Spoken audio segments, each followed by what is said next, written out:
The book Antiquities of the Jews was written by Josephus Flavius in the year 94, that's 1930 years ago.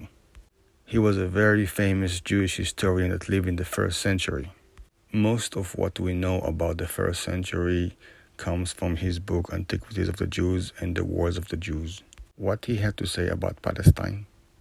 In the part explaining all the nations that came to the world after Noah, he described the sons of Misraim. Misraim is the name for Egypt. He said Misraim had 8 children, but only one of them bear the name of the country. Those were the Philistines.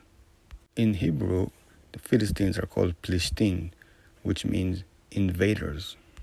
But then he explains that in Greek, the name of part of that country is Palestine. So it's the Greeks that are calling part of that land Palestine, not the Arabs and not the Jews. Meaning that Palestine is a foreign name, foreign to the Middle East. That's one of the reasons that the Jews almost never called themselves Palestinians in history. It is basically like a slave name for black people.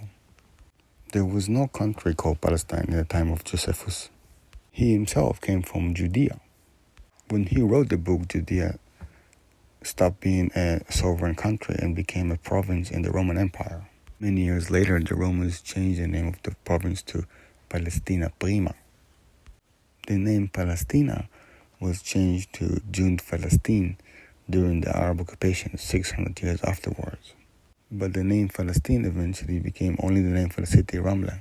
The name Palestine or Palestine was forgotten during the Arab period and then the Crusade and Mamluk and Ottoman period. Ironically, during the Muslim period over the land, the name Palestine was hardly used. The Muslims simply called the land Bilad al-Sham, which means Syria. So knock off all that Palestine bullshit. It's a fabrication.